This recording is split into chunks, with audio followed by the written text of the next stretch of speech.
Pleasant morning to one and all present here. I am Maitri Subhadarshini and I have scored 98%. But today I don't want to talk about this percentage. Rather, I would like to tell about what I have learned from the journey that got me to achieve this percentage. Actually, this year was much more beyond percentage and textbooks for me actually, because I learned many more things beyond those textbooks, which brings me to my first point that many of us here that see studying as a burden actually, something you want to get done with very quickly and move on to do something else. But for me, I have always seen studying as a hobby. It might sound strange, but it is actually a hobby for me because many people have many hobbies like painting, drawing, dancing, singing. Do you get bored when you do this, and do you feel pressurized that you have to get done with it? No, right. That's the same thing with studying. When you make it a hobby, it can get into a joyride, because when you're seeing it as something, as a task, especially, there are two parts of it. First is that you're not actually studying because your mind is wandering somewhere else that I have to get done with it.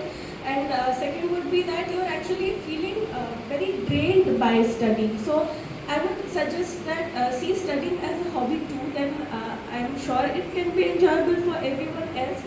And moving on to my second point, which is, of course, consistency is literally the key that can beat everything else.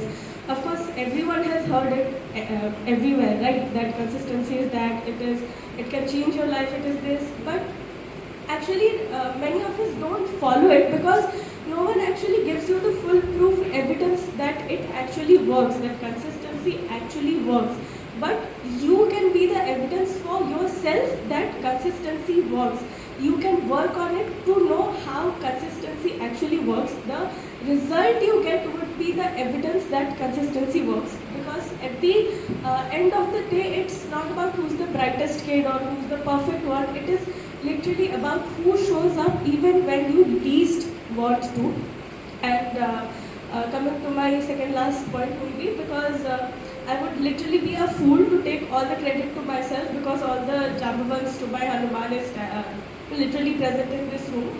Because even though I never forgot my powers, I would say my parents and teachers especially, they always made me feel that I can achieve anything I want and what I am capable of. They enhanced my powers, and I'm very grateful to each one of my teachers and parents.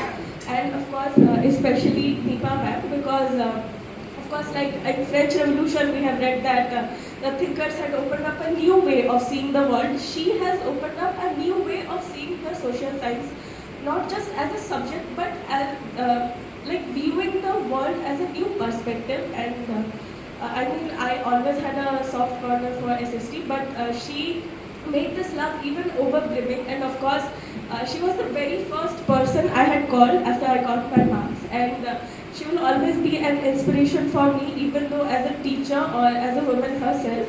And I hope, ma'am, you can, anyone who has ever doubted you, you can brag about us to them, about our marks. And at last, I just want to say that there's one thing that I heard everywhere, but I finally get the meaning of it, and it has stuck with me, that कर्म करो पार्थ, फल तुम्हारे पास अपने आप आएगा. धन्यवाद.